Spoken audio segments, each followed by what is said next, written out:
Robert Kiyosaki, the man who wrote the best-selling money book in history, and why he's proud of his billion-dollar debt. Intro. There's an author whose personal finance book has sold almost 40 million copies, been translated into dozens of languages, and remains one of the best-selling money books in history. And that same author has publicly stated he's more than $1 billion in debt, and that he's proud of it. This is Robert Kiyosaki, author of Rich Dad, Poor Dad. His story doesn't look anything like Buffett's. It's not a straight line to success, but a path full of bankruptcies, lawsuits, and serious criticism from professional financial experts. And yet millions of people around the world credit his book as the exact text that first got them thinking about how money actually works. Today we're covering his complete story, including the parts his critics would rather not mention.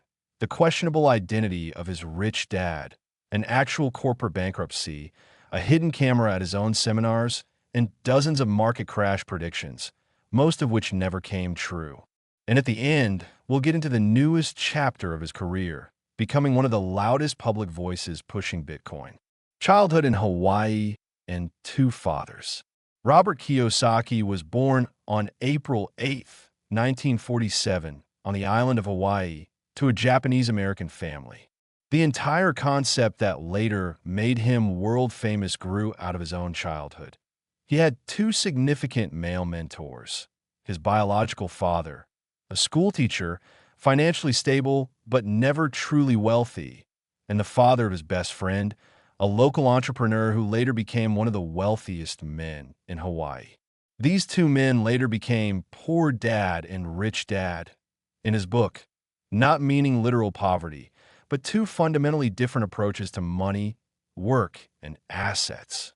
Worth noting right away, critics of the book have repeatedly pointed out that the identity of the rich dad was never publicly verified or documented, and at various points Kiyosaki himself referred to the figure as a composite character rather than one specific literal person.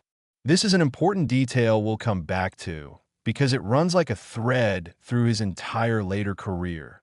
The line between real experience and motivational storytelling with Kiyosaki is often blurry. We've covered where the book's central idea came from. But before that idea became a book, Kiyosaki had to go through military service, which shaped his character in a field with nothing to do with finance. Merchant Marine Academy in Vietnam. After high school, Kiyosaki enrolled at the United States Merchant Marine Academy in New York and graduated in 1969, earning a deck officer's commission alongside a commission in the Marine Corps. In 1972, during the Vietnam War, he served as a helicopter gunship pilot and was awarded an Air Medal. His military experience built a level of discipline and risk tolerance that would later show up in his business career, not always with a positive outcome, as we're about to see.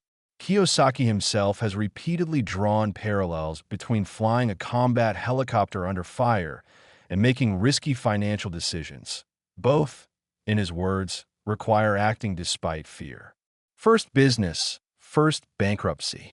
After the military, Kiyosaki worked for a while as a salesman at Xerox, and, by his own account, chose that job specifically not for career stability, but to master the skill of selling, which he considered essential for any future entrepreneur. In 1977, he founded his first company, called Rippers, which made fashionable surfer-style wallets out of nylon and Velcro. The business showed early signs of promise, but ultimately went bankrupt. That was the first, but far from the last, bankruptcy of Kiyosaki's career, and a pattern starts to emerge here that would repeat throughout his life. Bold bets, sometimes failures, but each time an attempt to learn something and keep going rather than abandon entrepreneurship altogether. We've covered the first failure, but the next chapter of his life began not with a business, but with a chance meeting that, in his own words, completely rewrote his philosophy. The meeting that changed how he saw the world. In 1981, Kiyosaki got the chance to personally meet and study under Richard Buckminster Fuller, the famous American architect, inventor, and philosopher, best known for the geodesic dome. According to Kiyosaki himself, 1 week spent alongside Fuller radically changed how he viewed money, resources, and the structure of the world in general. This episode is rarely mentioned when people cover Kiyosaki's story, but by his own account, it laid the philosophical groundwork for ideas that would later appear in Rich Dad, Poor Dad. Above all, the idea that a real asset is something that generates income, not something that simply looks expensive. The real estate business. Alongside his attempts at building a business, Kiyosaki started investing in real estate. He bought his first investment property back in 1973 in Hawaii. Over the following decades, he built a portfolio that, by some sources, exceeds 7,000 properties generating passive rental income, with, by his own more recent statements, a significant chunk of his current portfolio consisting of roughly 1,500 rental units acquired specifically through borrowed money. This real, well-documented real estate experience became the practical foundation for many of the ideas he later described in his book. Above all, the idea of using leverage, meaning borrowed capital, to acquire income-producing assets whose returns exceed the cost of servicing the debt. We've covered the foundation of his practical experience. Now, to the moment that made him famous worldwide. The book that changed everything. In 1997, together with co-author Sharon Lechter, Kiyosaki published Rich Dad, Poor Dad, initially self-published, without a major publisher behind it. The book was written as a parable, in plain language, without complex financial terminology, explaining basic principles. The difference between an asset and a liability, the importance of financial literacy, and the idea that your house isn't an asset unless it generates income for you. The book didn't take off immediately. It spread gradually, largely through word of mouth and promotion through a multi-level marketing network Kiyosaki had business ties with. By the year 2000, the book had hit the New York Times bestseller list and stayed there for a record 8 consecutive years. That same year, Kiyosaki appeared on Oprah Winfrey's show, putting his ideas in front of tens of millions of people at once. To date, the book has sold roughly 40 million copies worldwide and been translated into dozens of languages. One of the most successful personal finance nonfiction bestsellers ever published. Beyond the book itself, Kiyosaki created a board game called Cash Flow, which teaches the same financial principles in game form and is today published in more than 50 languages worldwide. We've covered the book's success, but every big wave of fame has a flip side, and in Kiyosaki's case, that flip side turned out to be particularly visible. The criticism rarely discussed. Now for the part that genuinely sets Kiyosaki's story apart from Buffett's or Bogle's. It needs to be said honestly. Rich Dad, Poor Dad has faced serious criticism for decades from professional financial advisors and journalists. Critics pointed out that many of the specific success stories Kiyosaki describes in the book were never independently documented or verified. One well-known real estate advisor wrote bluntly that the book contains much wrong advice, much bad advice, and virtually no good advice. Though that's certainly just one of many assessments, and the book still has an enormous number of fans who consider it the exact starting point of their own journey toward financial literacy. The seminars run under the Rich Dad brand by Kiyosaki's franchisees also drew separate criticism. In 2010, a CBS journalist used a hidden camera to document how attendees at a $500 paid seminar were pressured, right on the spot, into raising their credit card limits, up to $100,000 to finance real estate purchases, complete with specific scripts coaching them on exactly what to say to the bank. That directly contradicts a basic financial rule we discussed in earlier videos. Don't take on consumer debt under moment-to-moment pressure. We've covered the criticism of his methods, but the next chapter of his career turned out to be even more consequential because it ended up in court. Corporate bankruptcy and the lawsuit. In 2012, one of Kiyosaki's companies, Rich Global LLC, was forced into corporate bankruptcy after losing a lawsuit brought by Learning Annex, a company that had helped organize his public speaking engagements. The court ordered Rich Global LLC to pay roughly $23.7 million. But the company's balance sheet at the time showed only about $1.8 million in assets, which is what triggered the bankruptcy of that specific legal entity. An important detail journalists pointed out: the bankruptcy affected one specific company, not Kiyosaki personally, and he continued running his business through roughly a dozen other legal entities that make up his Rich Dad brand empire. Critics called it a cynical use of corporate bankruptcy as a tool to shield personal assets. Supporters called it a normal, legal business practice used by countless large companies worldwide. We've covered the successes and failures of past decades. Now to what's happening right now. In the most recent years of his career, and what turned Kiyosaki into one of the most visible and controversial figures in the world of cryptocurrency. Kiyosaki and Bitcoin, a new chapter. In recent years, Kiyosaki has become one of the loudest public advocates of Bitcoin. By his own account, he bought his first 6 Bitcoins at around $600 each, spending literally all the money he had at the time, and, in his own words, didn't eat for days afterward, a story he often tells as proof of genuine conviction in the asset, not just speculative interest. Since then, he's made regular public predictions about the prices of Bitcoin, gold, and silver, alongside repeated warnings of an inevitable, massive collapse of the global financial system. It has to be said plainly and honestly here: a significant share of these predictions simply haven't come true over the years.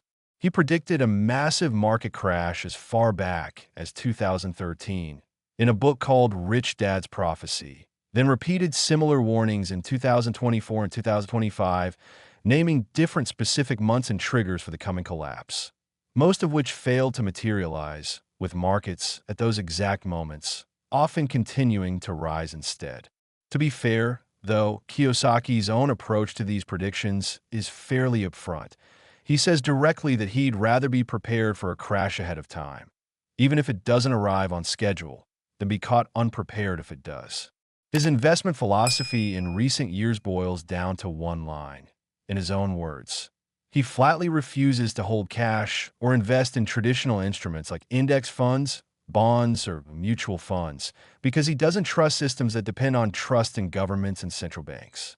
Instead, all the free cash flow from his businesses, book publishing, the cash flow board game, cattle operations, and oil wells in Texas and North Dakota, goes toward buying gold, silver, Bitcoin, and Ethereum. This position is the direct opposite of what we covered in earlier videos about Buffett and Bogle, who specifically recommend broad index funds as the most reliable tool for most people. Kiyosaki openly calls people who hold savings in ordinary currency losers, a phrase that draws serious pushback from professional financial advisors, since a strategy that requires abandoning diversification entirely in favor of a narrow set of volatile assets is extremely risky for anyone without the scale of capital and cash flow Kiyosaki himself has access to. We've covered his investment philosophy in recent years. Now, to the most unusual and most talked about element of his entire worldview. The one thing that separates him from literally every other figure we've covered in this series. The most controversial part: $1 billion in debt. Unlike Buffett, who advises avoiding consumer debt, or the classic financial advice to get out of debt as fast as possible, Kiyosaki has publicly stated he personally carries more than $1 billion in debt, and he doesn't consider that a problem. His logic rests on splitting debt into good and bad. All of his debt, he says, is backed by income-producing assets, primarily real estate, and the cash flow from those assets fully covers the cost of servicing the debt, often with room to spare. This is an extreme, high-risk version of the same principle we discussed in earlier videos about Musk and Bezos, using borrowed money to grow assets. The difference is in scale and risk level. Kiyosaki's approach requires near-flawless cash flow management and the ability to ride out market cycles without panicking. And most professional financial advisors warn directly that a strategy like this is extremely risky for an ordinary person without deep real estate experience and access to capital on the same scale. Conclusion: a contradictory legacy.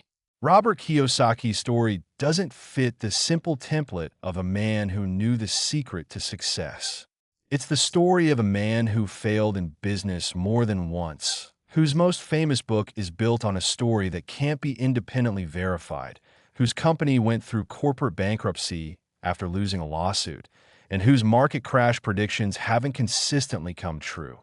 And at the same time, a man whose book genuinely changed how millions of people around the world first started thinking about the difference between an asset and a liability.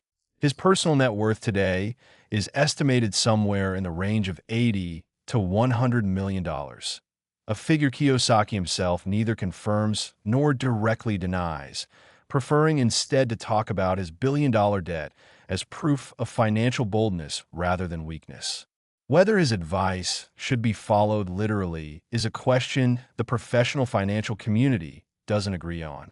But as the story of a man who turned a personal childhood narrative into one of the most influential financial texts of modern times, despite decades of criticism and a long string of predictions that never came true, it's undeniably one of the strangest and most contradictory paths to fame in the world of personal finance. If this was useful, subscribe.